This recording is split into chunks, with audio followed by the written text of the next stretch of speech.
Welcome to our section, Want to Talk, Methods to Prepare Students for Connected Conversations in Divisive Times. My name is Emily Lamb. I work on the Ashoka U team.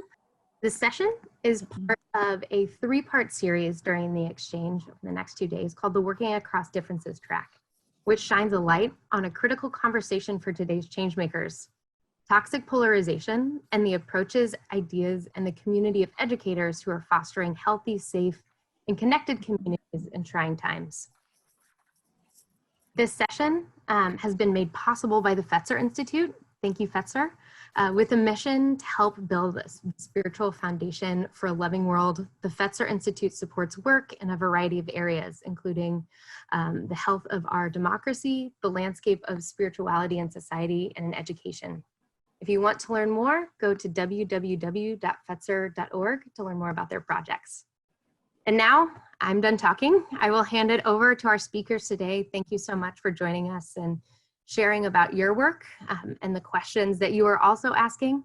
And so now it's my pleasure to introduce you to our facilitator today, Katy Hyten, co-director, executive co-director of the nonprofit Essential Partners. Now take it away, Katy. Wonderful. Hi. And thank you again, Emily, for doing so much to help us with the back end of this. I'm so honored to be facilitating this panel among this incredible leaders in their communities and campuses.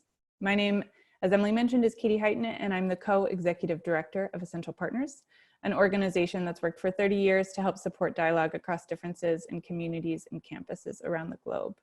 We have had the absolute pleasure of working with Sandra and Stephania on their campus projects at Miami-Dade College and North Central College, and it has been such a pleasure to work with them here and to get to know Katy out of UCSD as we prepared for this panel. Our hopes for this conversation are that you hear a few models for how to start dialogue or conversation projects on your campus. Our panelists work from different areas within their colleges and all chose slightly different applications: curricular and co-curricular, student, faculty, and staff focused. And they'll share their experiences here, their lessons learned, and some tools for you to take back to your campuses and try.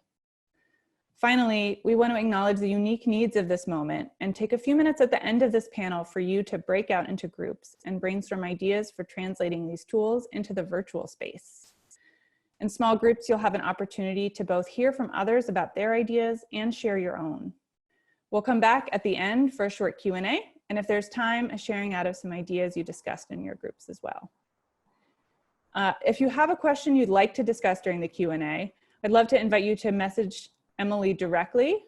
She's at Emily Lamb, and she'll introduce those questions during the Q&A portion at the end.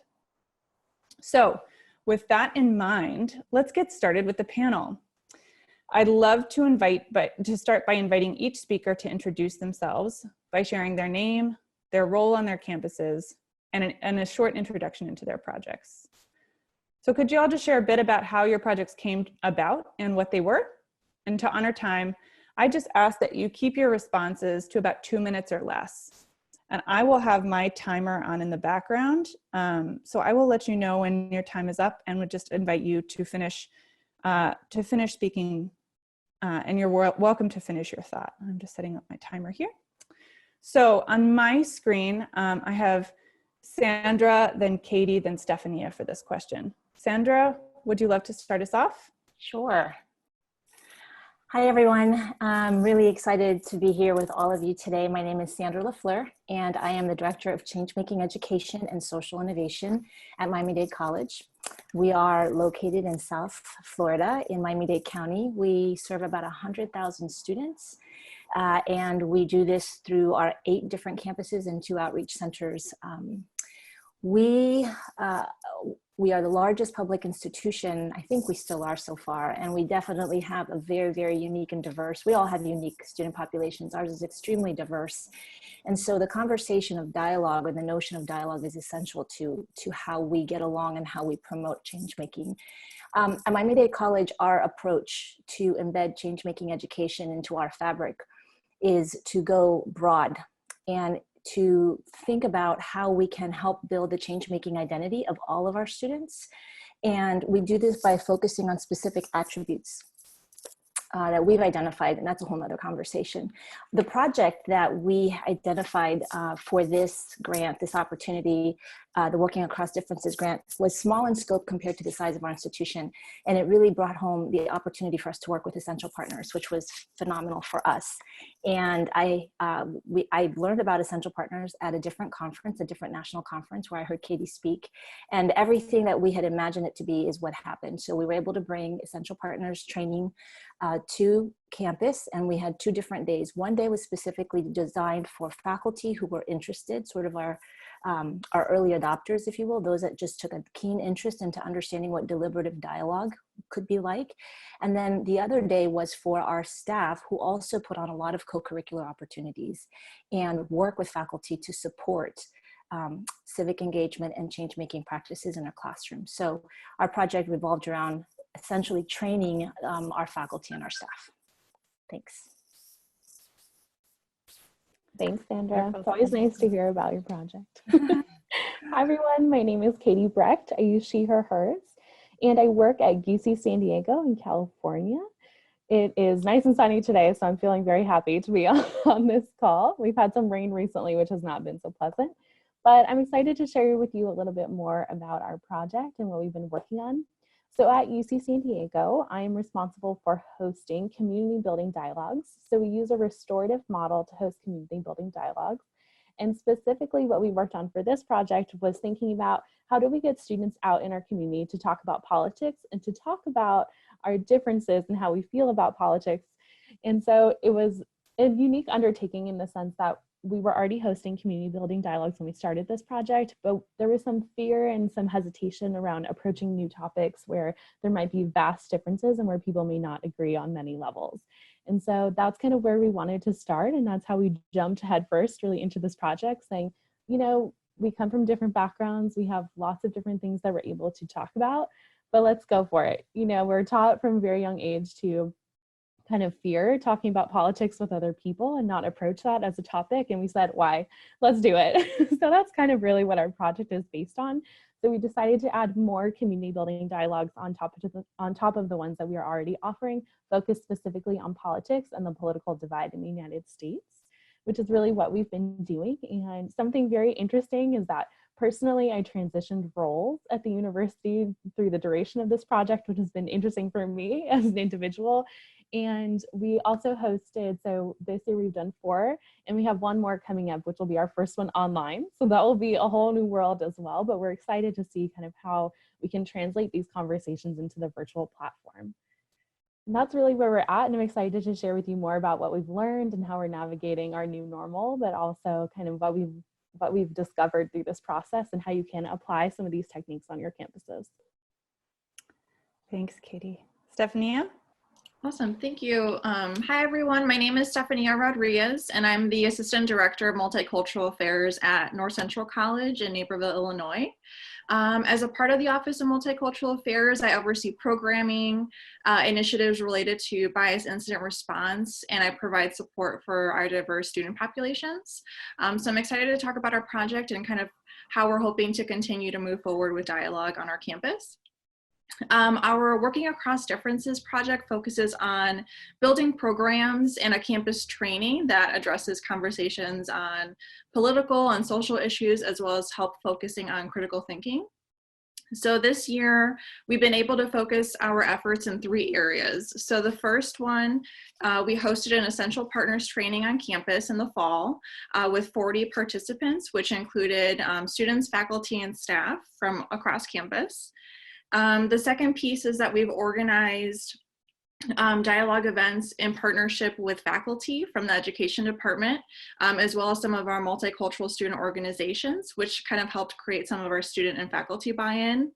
And then the final piece is we've developed a dialogue training specific for North Central's community, and so we're hoping to implement that in the fall. Separate from those 3 areas, we have recently partnered with our bias education team to assist with their new ally training, and we've provided content related to dialogue and also how to have conversations about race. So that's also something that we're looking forward to implementing in the fall semester. And so as we continue to kind of wrap up this semester, we've been providing weekly dialogue tips on our social media pages for students to kind of learn how to navigate conversations while they're at home and online. And that's been really helpful from a lot of the things that we've gotten from Essential Partners. But overall, our next steps are really just coming up with our upcoming academic year, including our dialogue events, and then implementing the dialogue trainings. Wonderful, Stephania. Thank you all so much. And for those of you who are just joining us, welcome. We are so glad to have you here. We are talking with Stephania, Sandra, and Katy, who have all been working with Ashoka U Changemaker opportunities around a Working Across Differences project. And we've heard a little bit about each of their projects. And I'm just really struck once again by how bold your projects are and how you're creating newness, but also working within pre-existing areas within a university and creating newness from those existing places, which I think is really beautiful. So I do want to transition actually and hear explicitly a little bit more about that. And I would love to hear kind of what each of you are most proud of as you have worked on these projects, and some of the changes you've seen as a result of embarking on dialogue work on or working across differences on your campus. We'll mix it up here. Katy, would you like to start us off, and then Sandra, then Stephania, then Sandra? So Katy, Stephania, then Sandra. Great, thanks, Katy. I think something that I wanted to kind of mention that I forgot to mention earlier is kind of the scale of our project too. So typically we're on the quarter system at UC San Diego. So our goal is to host 5 community building dialogues each quarter. And these are open to our entire campus community. And we added these 2 political dialogues really each quarter for this project. And I think when we started, I had no idea really what to expect. We were entering into a new area, a new domain that we really hadn't discovered. We knew there were lots of feelings and tensions surrounding politics on our campus, but we never really opened it up and said, let's confront it head on. And I think I'm most proud of the fact that we held a dialogue where we had the presidents of 2 of our student organizations, College Democrats and College Republicans, and they were both present at the dialogue, and they were both willing to come together and engage and really connect with one another. And I think for me, that was like my proudest moment. You have no idea who's going to show up. They're open, like I said, to our entire campus community. And the fact that both of them came and were willing to sit down and meet with me and some of our student leaders and have a really honest and open conversation, I was blown away. I was so proud. Even though it wasn't, I'll be honest, our largest attended dialogue, I was still really proud of that moment that they were both willing to come and kind of share and connect in a new way. And changes. I think there's been lots of things that we've learned throughout the process. For me, part of it is keeping the scale in mind that, like I said, even though that dialogue wasn't our most well-attended dialogue, the fact that we had these conversations and that students were willing to come together, I think people have this, on our campus anyway, have this preconceived notion that they're in different political student organizations, and so they never want to come together or even sit in the same room, and the students are totally fine with it. I think I've learned a lot about myself as well. I think anytime that I have conversations with folks who, when I hear they have different political beliefs as myself, I tend to take a step back and be like, oh, I don't know if I want to have this conversation. And so I think part of this project is also looking inward and overcoming some of those pieces about my own hesitation to interact with folks who have different beliefs from mine. And I think, yeah, that's really what I'm most proud of, is that our students are willing to do that, and the fact that I'm willing to do that. And we've seen some significant, willingness to come to the table on our campus. I love that, Katy. Perfect timing. Thank you so much. Stephania, then Sandra. Sure. So from our work on campus, we've seen a lot of positive outcomes that we've seen with some of the dialogue work. I think what's been most fulfilling is seeing our students, staff, and faculty taking the initiative to utilize dialogue tools in their own work. So for example, we found that the participants who attended the Essential Partners training in the fall began implementing dialogue tools, such as the communication agreements and having facilitator scripts. And they were also sharing tips from the training with others. And so we've seen Students, using these tools in their student organization meetings and facilitating group dialogues every week on a different topic related to their organization. We've seen resident assistants utilizing these dialogue questions and scripts and programs that they've hosted in the residence halls. And then we're also seeing faculty and staff using communication agreements in the classroom, as well as staff meetings. We had a diversity, equity, and inclusion task force forum in the fall, where they were able to utilize some of these elements in order to have a dialogue about like microaggressions with faculty and staff and students present. And then I'm just really proud of the work. We've had 3 different teams that have worked on the different aspects of dialogue. And so after our training in the fall, we had a design team, an implementation team, and a research team who have focused on the different aspects of dialogue within our project. And so I think just with that, the collaboration that has come with that has been really powerful. And just being able to partner with the different student organizations has helped others see, how to utilize these tools to have conversations that can be difficult, but also to help students and staff gain experience facilitating dialogue. And so we're hopeful and looking forward to implementing these things and continuing with them in the fall.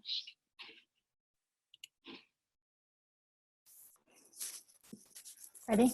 Sandra, yeah. So I think there's so much similarity between what our strategy is, and I think with what you've heard in both of our other panelists. I will say though that as someone who's I have spent a lot of time in my past experiences bringing together these innovative pilot opportunities, it can take a really long time for things to sort of soak into the system, get into the wallpaper, if you will. So our strategy was intentionally aware of how slow things would go. And so, like I said earlier, we were able to bring essential partners down, which was a true gift, to have them come down to the campus, to the college. We had one day on one of our 8 campuses where we had faculty only, and the conversation was really about how to integrate this into the class dialogue and into the curriculum. And the second day was really focused more on our staff, those of us that work directly with faculty and supporting them with co-curricular opportunities. With a school like ours, our size, anything that we try to do, we have to really consider the scale and the sustainability of it. Otherwise, it runs the risk of being just another tasty flavor of the month, so to speak. And that's something that we don't want to see. It fits and aligns completely with our focus on change making, and particularly one of our first attributes is about empathy, and this really gets to the strategy for empathy. So we start small, we're going a little bit slower. This spring semester, we were going to get back together with our faculty. We were intending to create a community of practice to see how they're doing. One of our faculty, I'm happy to say, is here amongst this great group. And he has taken off with it and has really figured out and is still tinkering with different ways on how to use the practices. We were able to deconstruct the elements. And I know this is not a plug for Essential Partners, but the way that we were learning how to think was really, I think, one of the things that I'm most proud of is that we're starting to think about more the culture of dialogue first. And so a quick example is how, for some of our staff, I can see on a regular basis how the way that we structure meetings, the way that we are thinking about holding difficult conversations when we need to, we're keeping in mind some of those principles that we learned through the Essential Partners dialogue training. And I don't think it's a matter of if, it's a matter of when. And when we come back, and there's some innovation going on already, thinking about how we might actually complete or design some online modules for some of our students right now, having to do with deliberative dialogue in this space where everything has sort of moved to the virtual space. Amazing. I'm always so inspired when I speak with the 3 of you. And I love beginning with that grounding and what's possible, that grounding in what you're trying to create.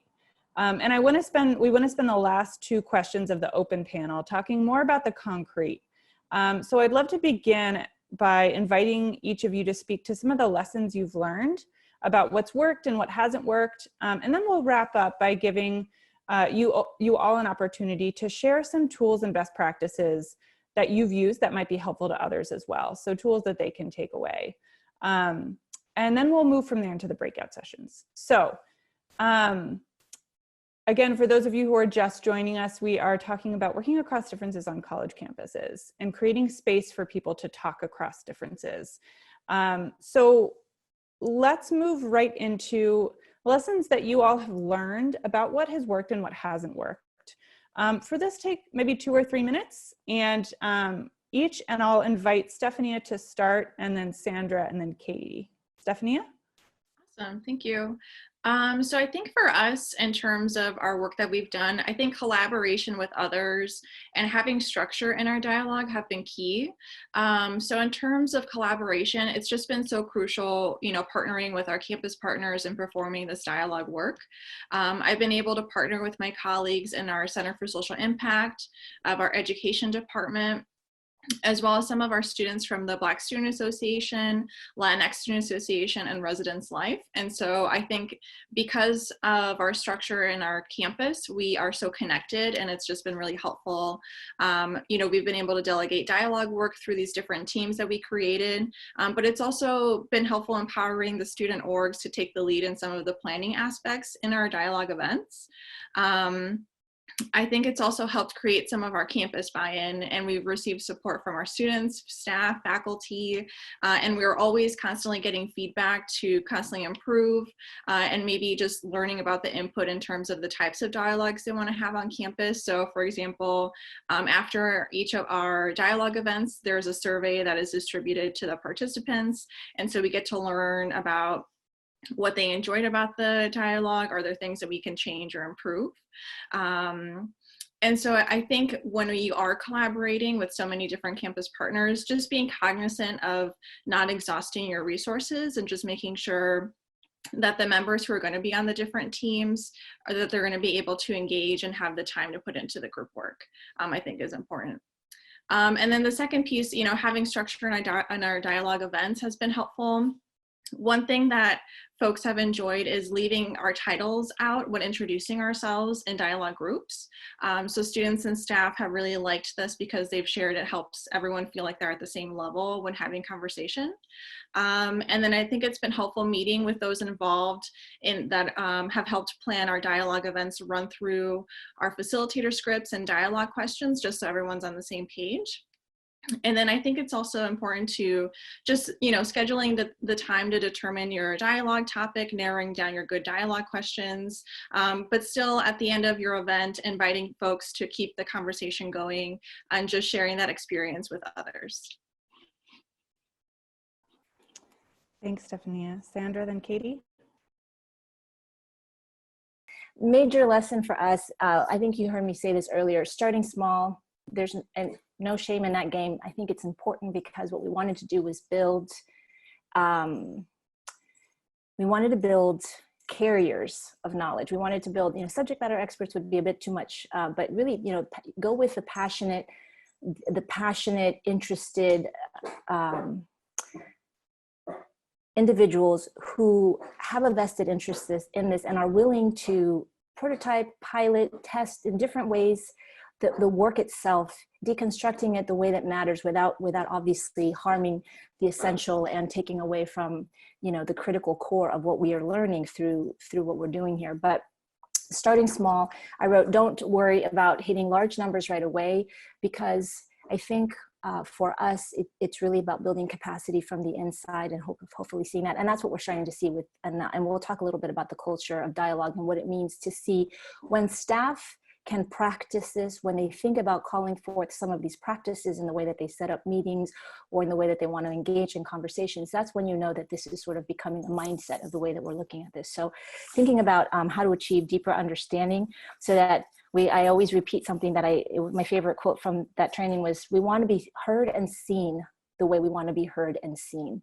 And that to us remains sort of like it's imprinted in my brain. How can we help our students, our faculty, our colleagues be heard and seen the way they want to be heard and seen? And so that to me happens when we can start small, and it sort of rolls into the second major lesson learned, is that we learn by doing together. We practice this. This isn't something that we teach. We have to walk this walk. We don't just teach deliberative dialogue. We have to know what it means to do that. So when we've had hard conversations, when we've had and I'll talk about this in our next question, when we've had an opportunity to go the old route of just, picking up our toys and never mind, just walking back, we say to ourselves, hold on a second, let's call the question, and let's say, like, this is one of those crucial conversations, or this is one of those critical matters. How might we try to do something different? And I will tell you about some of the tools that I can see our staff using, and I've seen them use since that fateful weekend in October when we were able to do this training. I think for me, I want to echo 100% what the other panelists have already shared. It's really about incorporating this work into all aspects of what you're doing. It's not just saying the time for dialogue is here. It's, oh, it's in staff meeting. Oh, it's in this one-to-one conversation. Oh, it's in everything that you do. And so I feel some of the biggest pieces about like lessons learned is really getting to the depth of the work. And so our dialogues, we use restorative practices, and it's built on high accountability and high support. And so within that, it's about thinking about, how do I build high accountability and high support into everything that we do? Similar to what Sandra and Stephania have been sharing, it's also about understanding people's needs and listening to people's needs and thinking about, how do we incorporate that? I loved what Stephania said about hierarchy and kind of dismantling some of the hierarchy that exists, which is also in this space, there's intentional choices that we make in introductions. And so I think it's also about understanding that and infusing that into your work with everyone all the time. And it's hard and we make mistakes. And so I think that's the other biggest piece, is to own up when it's not working and say, oh, I kind of like really messed that up, and that's okay. I think that's something that I've learned. Something else that I think is important to mention is I feel fortunate, similar to Sandra and Stephania, I work with a partner.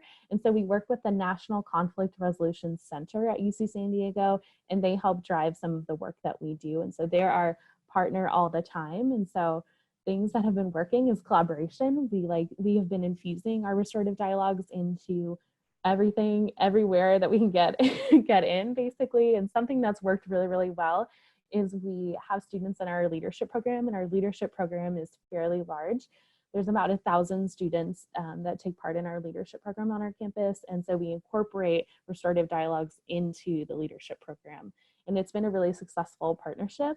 And so I think that's some of my biggest pieces about what I've learned is partnerships and collaboration is really, really key, and infusing this work into everything. And then the last piece is to trust the process and be flexible. We've been asked to host some dialogues that, in my opinion, have not been the most restorative, but I think it's about just trying it and saying, I think this sounds like maybe deliberative dialogue or a different form, but you know what, let's do it. And so, how can we kind of work together as opposed to saying like, oh no, this is only the thing that I do.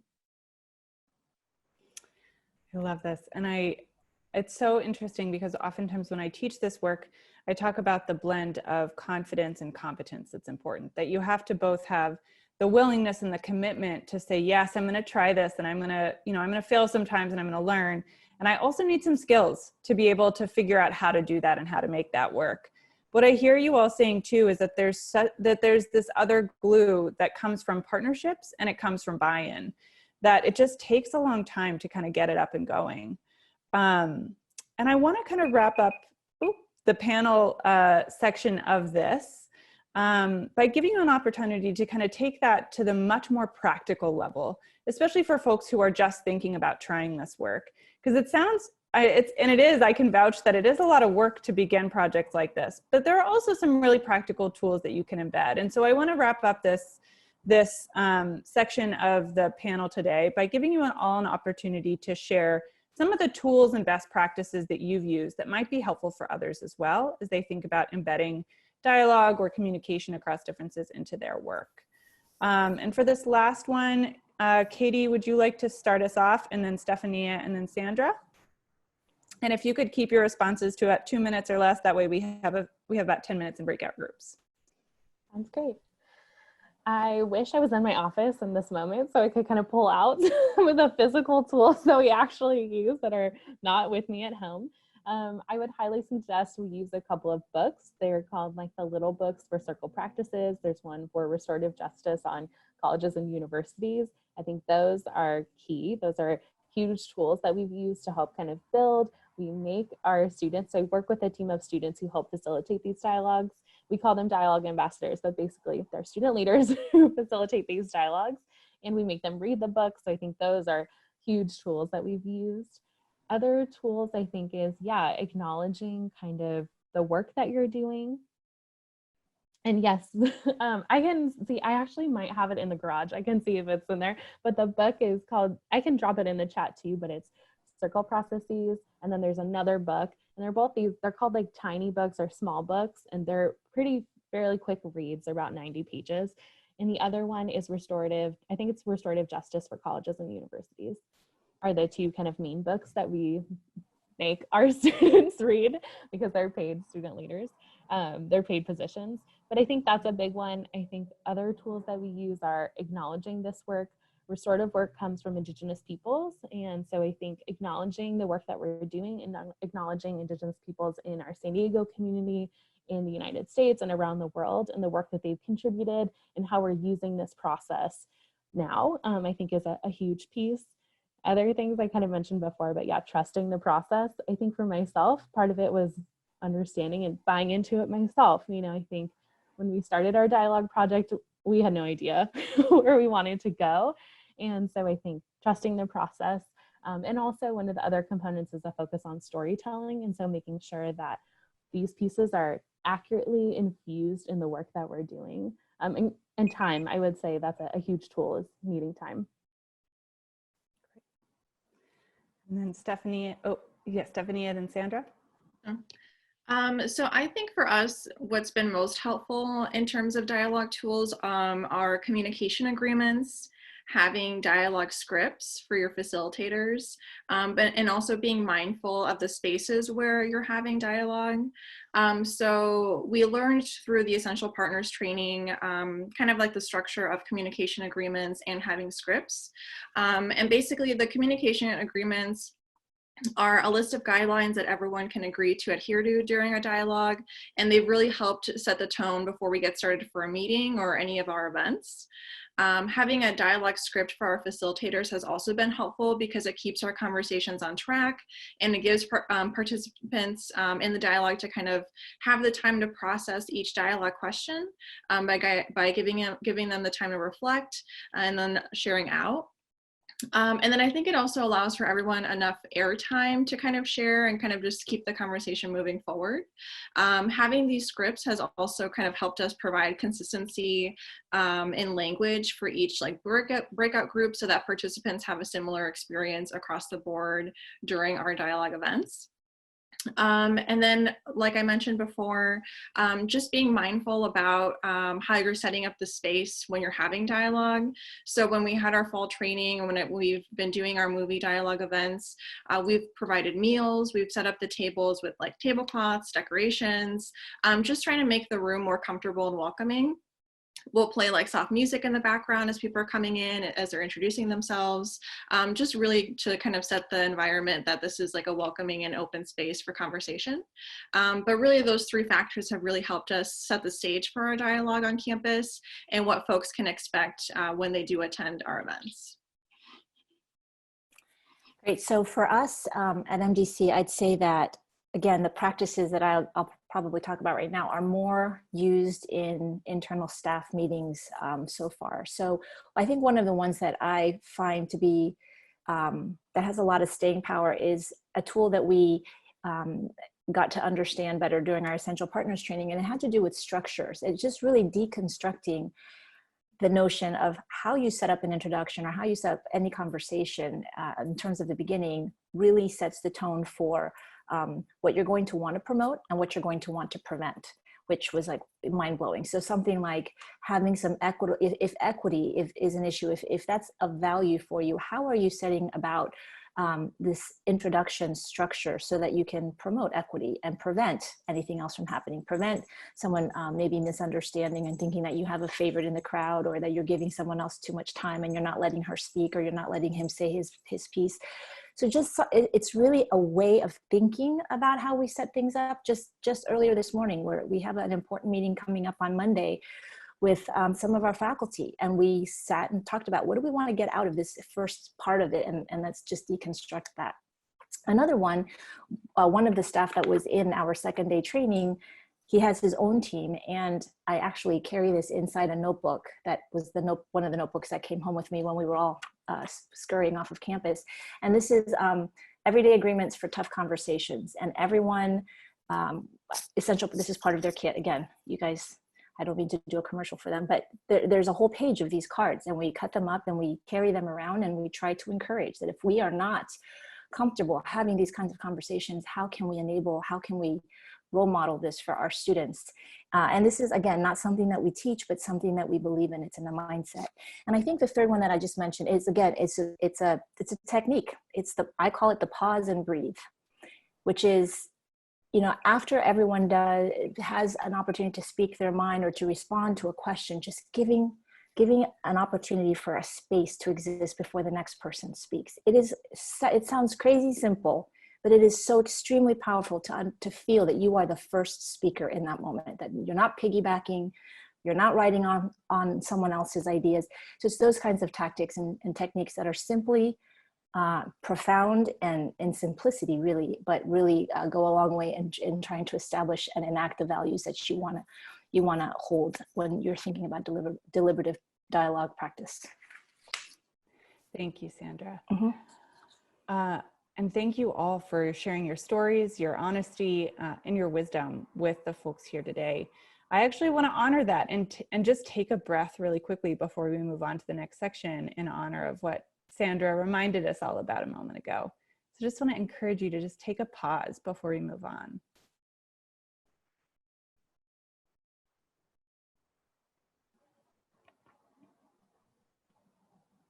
It is so inspiring to me to see the intentionality and the determination with which you've led your campuses through these projects, and it's so cool to see the impact that they're already making. Before we move to the Q&A and the wrap-up, though, we want to recognize that this particular moment may require some slightly different tools, some flexibility, and some creativity, as many of our campuses and institutions move to virtual platforms. Because we're all learning together in this, we thought it would be nice to take a little bit of a change of pace and talk about this as a community in small groups. So what we're going to do is break you up into groups of between 2 and 4 people. We'll invite you to note your Zoom group number that is assigned to you when we break into groups. And so when you're in your groups, you can share some of the challenges you're facing, some of the responses you've led or made, ideas you've had, or tools you've used. So again, the challenge you're facing and responses, ideas, or tools you've used to kind of meet those challenges. Before you start jumping into that conversation, though, please do take a minute to introduce yourself and designate a person to be a note taker. Emily's going to share a link to a document in the chat box so that each group can take notes. On that document, please find the slide with your corresponding breakout group number at the top of the slide. And that is where you can take notes. Following the session, Emily will share all of your insights with the rest of the group so we can kind of combine them all and use them all as a resource. You will be in these groups until 4:35, so about 10 minutes, when we'll return to the large group Q&A and closing. If you haven't used Zoom breakout groups before, just a couple of tips. Please accept the invitation to join a group. And if you have any questions while in groups, you can call the host to ask for help. Also, you'll need to copy and paste the link into your browser to be able to access it from the chat, the breakout room notes on the chat. Finally, you'll get a 1-minute timer when you have a minute left, and will be automatically brought back when the timer runs out, so please share the time equitably. As you come back, if you had questions or ideas that came up in your group that you'd like to share, we would welcome you to share them with folks in the chat box now. We'll take a minute or so to come back and settle in, and give Emily a minute or two or so to plan for the Q&A, and we'll jump into that when we're ready. And I agree, that breakout was so short. It could have lasted so much longer. But thank you. I hope that you enjoyed them. And again, as you come back in and settle in, take a deep breath and notice, and feel free to share any questions or ideas that have come up in your group that you'd like to share or ask. And Emily will get us ready for the Q&A. And feel free, as questions have arisen, either in your chat or if there are things that you wanted to ask prompted by what was before, please feel free to share that in the chat box. But the first question, which I'm also sharing in the chat box, it's for Sandra. What does a culture of dialogue look and feel like? So what I was referring to in terms of culture, I think about values and norms when we think about culture. So you really being able to explicitly identify that we believe in the power of everyone, and everyone has their own perspective and their own their own story that is theirs to tell. So it's sort of thinking about the values that define how you engage, in some way, shape, or form, and then thinking about the norms. And so the culture would be the sort of, I mean, it sounds silly again, right? But thinking, I'm not kidding. Even the other day, not too long ago, I was in a really heated conversation with one of my colleagues, and I was not happy, and I stormed back to my office, and I wanted to just sit and not be happy. And I thought about it, and I thought, you know what? Okay, this is one of those moments that I need to think about how we can reach some mutual understanding.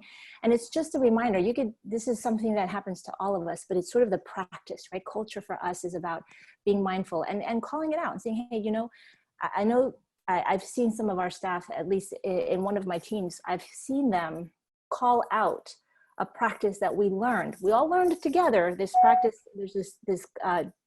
There's another graphic in one of our essential partners training manuals, and it has this spiral. We called it the spiral, but it's a circle. And it's sort of like, do you want to get on? You want to get off this crazy spiral of miscommunication, of misinterpretation, of just really not trying to reach common understanding? Or do you want to stay on it? And just that is like a moment of, all right. And it's silly, but it's those norms that begin to define this culture of dialogue for us. So when I meant culture of dialogue, I meant mindset, values, norms that are reinforced and sometimes just taught by a commitment to certain practices, albeit as small as they may seem at first, but they start to become something important. And your students start to observe and watch as well. I hope that helps. Thanks, Sandra. I want to give Stephanie and Katy an opportunity to share what they've been doing, as well as I know that this culture of dialogue is something that y'all have been working towards as well. I also just want to name that we only have about 5 minutes left. So I'd like to encourage you to keep your thoughts short so that we can get to some of these other questions. But Stephania and Katy, I can see Stephania on my screen, but not Katy. Stephania, would you like to add a couple things? Yeah, so I think for us, how we've seen kind of a shift in things is just the way that folks are taking the initiative to utilize the different pieces, like the structured pieces of dialogue in what they're doing. So something that we've learned through Essential Partners is kind of like refocusing on what dialogue actually means, right? So we're not debating, we're not convincing people of something, we're not resolving a issue or whatever. We're really just having a conversation about a topic. And so I think for us, what has been helpful is just like giving these student organizations, giving staff, giving faculty, these structured pieces like the communication agreement and scripts, where you're literally outlining all these things and kind of being able to call the group back if they're losing track on, the conversation, or but really just kind of giving them these pieces so they can implement that in their work, I think has been helpful. Thanks, Stephanie. Katy? I think nothing really more to add, just infuse this work in everything that you do. I was talking with my wonderful breakout room partner, Emily, just about in meetings, how can you infuse these practices and principles into your work, in conversations, and everything that you do? How can you bring this to the forefront? Amazing. Emily, do you have another question for us?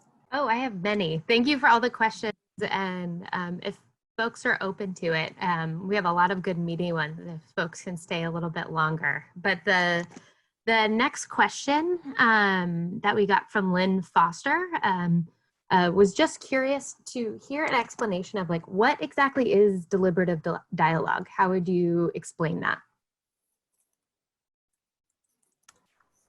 And it was one of our particular panelists. Yeah. Do one of our panelists want to speak to this? I know it's a slightly different model than any of you three are using. So I will just name that there are many different types of dialogue. And the types of dialogue that we've talked about here are not deliberative dialogue. That is more towards a deliberation or an end game. There are different models for it, and it's a bigger conversation. But Stephania, Sandra, or Katie, would you like to just speak a little bit to what makes your models of dialogue different and what deliberative dialogue might look like? I guess for us, I mean, like I said, we are just focusing dialogue more so on it just being a conversation and not really looking for debating, or it's different than like having a debate or trying to convince someone of something. We've had conversations about like microaggressions, race on our campus, even through some of the different tensions that we have on our campus from different events that have happened. But we've seen that when you're implementing these structured pieces, right, of having like the communication agreements has been really helpful, because it keeps everyone on track and you're able to keep the same goal and refocus in case the conversation goes sideways. Awesome. Emily, you want to move us on? Yeah, absolutely. Another question that was echoed by a couple of folks of what can students do to get this process going and to convince more than the group that already believes in it to join? And for this, I know that all of you have been, especially those, I know Katie's and Stephania's work has been more student-centered, but I'll just let you kind of speak up, make this a little bit more informal. I don't know if either of you want to just start us off. I think this is a huge question and something that I think we need to keep reevaluating and thinking about all the time. How do you bring more students into the fold? I think it's that collaboration and partnership, but it's also about training students how to do this too. So kind of showing them and giving them the tools to be successful, whether that's what Stephania was saying about incorporating guidelines, whether it's about incorporating a structured dialogue process, or using an outline that kind of has these key components where you ask for consent, where you go over different pieces of the dialogue process. I think those are some of the things that you can give and infuse into student leader training or student leader communication or just websites. Knowledge and information is a good way to like bring students into the fold. And we were fortunate to get a different grant when we first started this project. And so that's how we got the funding to hire and to train student leaders to do this. And I think it's starting to spread from that. Yeah, I mean, I would agree with you. And I think just thinking about when you're wanting more student engagement with it, right? Like connecting with student organizations and learning about like what kinds of dialogues or conversations do they want to have, and seeing how your office or other offices can partner with that student organization to help them take the lead, but then also provide the structure that they need for their conversations. Again, thinking about the space that you're having it in, thinking about who else needs to be a part of the conversation, and then also who maybe shouldn't be a part of the conversation, and maybe, focusing more on the students and what they need.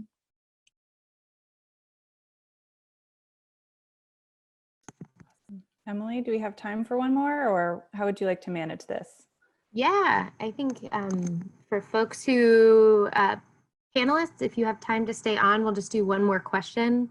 And for those of you participating in the call, we invite you to stay, but if you need to hop off, we totally understand that as well. I'm also going to post just a quick questionnaire just to get ideas and feedback from you all in the chat. So before you leave, if you wouldn't mind copying that and just taking some time either later today to share your thoughts and ideas with us about this particular topic. We'd love to hear that. But on to the next question, and gosh, we have 4 more and they're all really great, but I think one that particularly speaks to this moment from Molly Raymond. She said, are there recommendations from the panel on how we may have restorative or deliberative conversations when we return to community spaces? How do we reconcile the different perspectives and lenses in which we will all find a new communication and physical space sharing? So how do we reconcile in the different perspectives and lenses in which, let me repeat that full question. Are there recommendations from the panel on how we may have restorative or deliberative conversations when we return to community spaces? How do we reconcile the different perspectives and lenses in which we all find in this particular moment?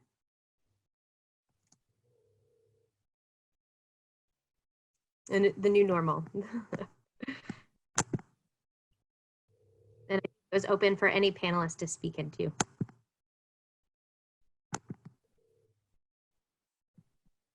I'll be honest, I don't know if I have a really great answer for that, except for the fact that we've all experienced this. I think none of us really have ever lived through moments like this before, but there is something about that shared humanity that speaks to the process. And so maybe that can be a way to help bring folks back into the conversation, but also understanding what people's needs are. And so I think that's a big piece, is recognizing what folks' needs are and thinking about how can we use dialogue to address and understand folks' needs moving forward. Hopefully when we move into our, I don't want to say our old reality, but back into maybe a different reality that we all now have lived through.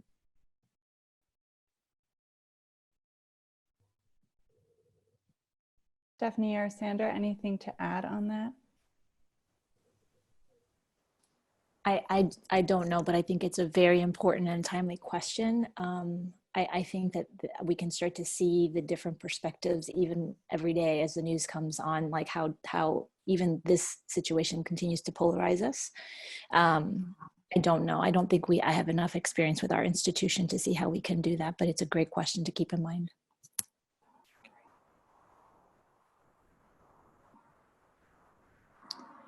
Emily, would you like to, is there time and space for a question, or would you like to just close us out? How would you like to manage the time here?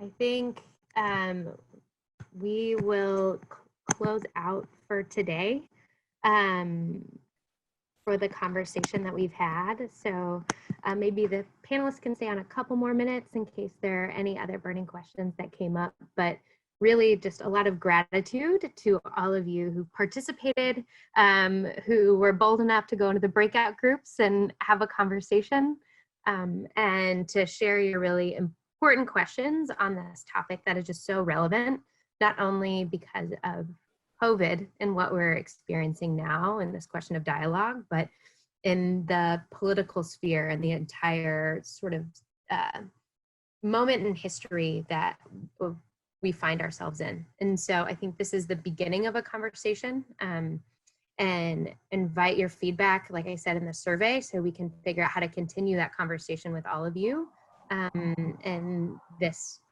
community of higher education educators and beyond. And so thank you for joining this session. Immediately following this, we have a continued conversation, part 2 of the Working Across Differences series, about toxic polarization in our universities and how to create culture. So there's a question about creating a culture of dialogue.